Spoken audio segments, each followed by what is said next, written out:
Hi అండి, అందరికీ నమస్కారం. నా పేరు Santoshi. Welcome to our channel. ఈరోజు ఈ వీడియోలో ఎగ్ బిర్యానీ ఎలా చేసుకోవాలో చూపిస్తాను. చాలా టేస్టీగా ఉంటుంది. ఈ విధంగా చేస్తే చాలా ఈజీగా చేసుకోవచ్చు. పిల్లలు కూడా చాలా ఇష్టంగా తింటారు. మా ఇంట్లో అయితే ఎగ్ బిర్యానీ అంటే చాలా ఇష్టంగా తింటారు మా పిల్లలు అయితే.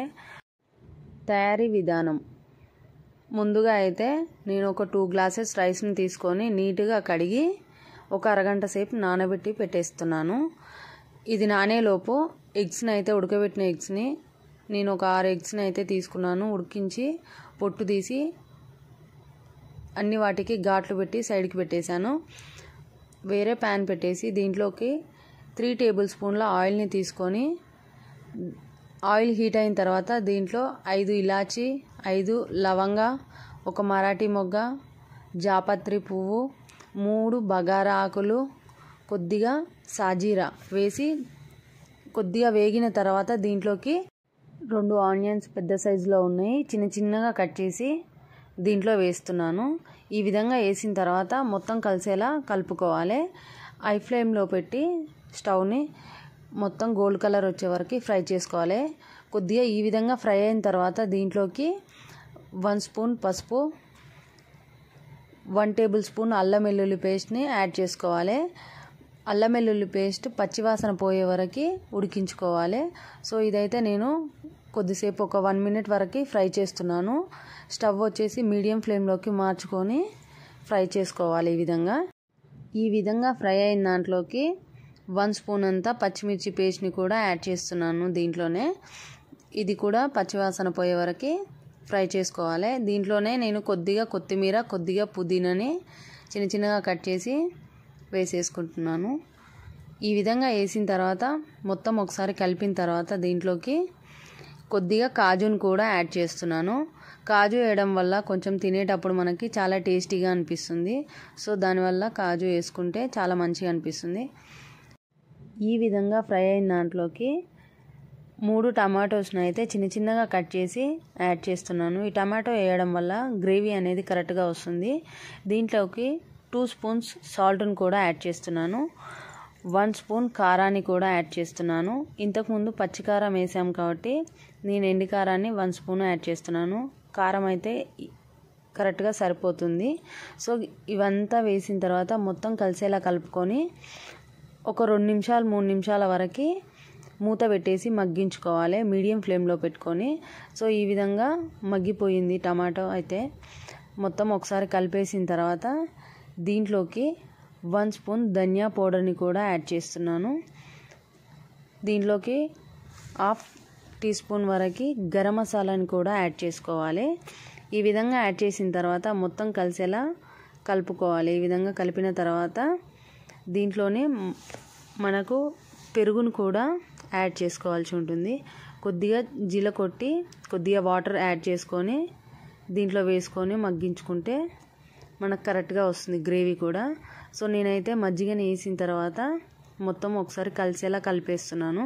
ఈ విధంగా కలిపిన తర్వాత నేను అదే గిన్నెలో కొద్దిగా వాటర్ని కూడా తీసుకొని నేను దీంట్లోనే వేసేస్తున్నాను.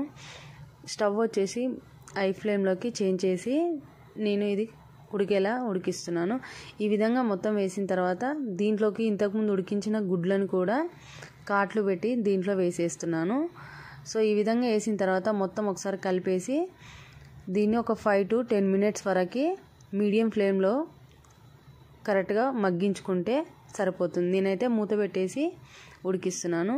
సో గ్రేవీ కూడా ఈ విధంగా ఆయిల్ అనేది పైకి వచ్చేలా చూసుకోవాలి. మనకు కరెక్ట్గా ఉడికిందనే గ్రేవీ ఈ విధంగా వస్తే మనకు కర్రీ అనేది కరెక్ట్గా అయినట్టు. సో ఇదైతే సైడ్కి పెట్టేస్తున్నాను నేను. ఈ రైస్ అయితే ఇంతకుముందు ఒక 1/2 అవర్ నానబెట్టి పెట్టాను. సో ఇదైతే కరెక్ట్గా నానిపోయాయి. నేను అదే గిన్నెలో నేను స్టవ్ పైన పెట్టేసి దీంట్లో 1 టేబుల్ స్పూన్ ఆయిల్, 1 స్పూన్ సాల్ట్ని కూడా యాడ్ చేస్తున్నాను. సో రైస్ గంజి వంపేస్తాం కాబట్టి ఈ వాటర్తో పాటు సాల్ట్ వెళ్ళిపోతుంది కాబట్టి సరిపోతుంది. సో ఈ విధంగా సాల్ట్ వేసి ఆయిల్ వేసి నేనైతే స్టవ్ పైన పెట్టేస్తున్నాను. స్టవ్ పైన పెట్టేసిన తర్వాత ఇది హై ఫ్లేమ్లోనే ఉడికిస్తున్నాను. సో రైస్ వచ్చేసి 70% ఉడికితే సరిపోతుంది. రైస్ అయితే ఉడికిపోయింది. నేను ఈ వాటర్ వంపేసి నేను మరొక గిన్నెని తీసుకొని దాంట్లో లేయర్స్ లాగా వేస్తాను. సో ఈ వేరే గిన్నెనైతే తీసుకున్నాను, దీంట్లోనైతే లేయర్స్ లాగా వేస్తున్నాను. సో ఈ విధంగా వేస్తే మనకు చాలా కరెక్ట్గా వస్తుంది బిర్యానీ అనేది. సో నేనైతే ఒక 3 లేయర్స్ వరకు వేస్తాను. ఈ విధంగా రైస్ని వేసిన తర్వాత ఈవెన్గా అనుకోవాలి. అనుకున్న తర్వాత దీంట్లో ఎగ్ కర్రీని అయితే నేను యాడ్ చేస్తున్నాను. ఈ విధంగా యాడ్ చేసిన తర్వాత మరొక లైన్ని కూడా వేస్తాను. సో దీంట్లోకి కొద్దిగా ఫ్రైడ్ ఆనియన్, ఒక లెమన్ పడుతుంది దీంట్లోకి. దీంట్లోకి నేను కొద్దిగా మిల్క్ తీసుకొని దాంట్లో కొంచెం ఎల్లో కలర్ ఫుడ్ కలర్ని అయితే కలిపాను. సో ఫుడ్ కలర్ వేయడం వల్ల కొద్దిగా కలర్ఫుల్గా కనిపిస్తుంది కాబట్టి నేను యాడ్ చేస్తున్నాను. ఫుడ్ కలర్ వచ్చేసి ఆప్షనల్. సో ఈ విధంగా లేయర్స్ లాగా వేసిన తర్వాత నేను లైట్గా ఫ్రైడ్ ఆనియన్, కొద్దిగా కొత్తిమీర, కొద్దిగా పుదీనా, కొద్దిగా ఫుడ్ కలర్ని అయితే వేస్తున్నాను. దీంట్లోనే కొద్దిగా లెమన్ని కూడా యాడ్ చేస్తున్నాను. ఒక 2 స్పూన్స్ వరకు నెయ్యిని కూడా యాడ్ చేసుకోవాలి. చాలా టేస్టీగా ఉంటుంది నెయ్యిని యాడ్ చేయడం వల్ల. సో ఈ విధంగా లేయర్స్ లాగా వేసుకుంటే మనకు చాలా కరెక్ట్గా వస్తుంది బిర్యానీ అనేది.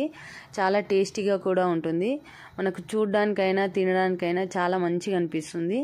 సో మీరు కూడా ఇదే విధంగా ఒక 3 లేయర్స్ వరకు వేసుకోవాలి. చాలా పర్ఫెక్ట్గా వస్తుంది.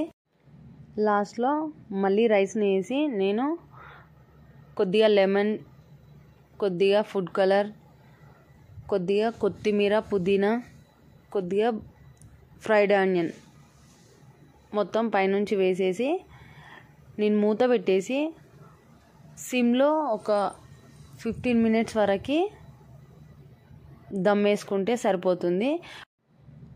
సో స్టవ్ పైన పెట్టిన తర్వాత దానిపైన వెయిట్ కూడా పెట్టాలి. సో ఆ విధంగా బయటికి ఆవిరి అనేది బయటికి రాకుండా పెడితే మనకు రైస్ అనేది చాలా కరెక్ట్గా వస్తుంది. సో స్టవ్ ఆపేసిన తర్వాత ఎమ్మటే మనం క్యాప్ తీయకుండా ఒక 10 to 15 మినిట్స్ తర్వాత తీస్తే మనకు రైస్ అనేది చాలా పుల్లల్లాగా చాలా కరెక్ట్గా వస్తుంది. సో మనం ఎమ్మటే మూత తీయడం వల్ల మనకంత కరెక్ట్గా రైస్ ఉడికినట్టుగా అట్లా అనిపించదు. సో కొద్దిసేపు ఉంచడం వల్ల మనకు రైస్ అనేది చాలా కరెక్ట్గా వస్తుంది. తినడానికి కూడా చాలా టేస్టీగా ఉంటుంది. ఈ విధంగా ఎగ్ బిర్యానీ అయితే కంప్లీట్ అయిపోయింది. మా వీడియోస్ చూస్తున్న ప్రతి ఒక్కరూ లైక్ చేయండి, షేర్ చేయండి, సబ్స్క్రైబ్ చేయండి, బెల్ ఐకాన్ మీద క్లిక్ చేయండి. Thank you.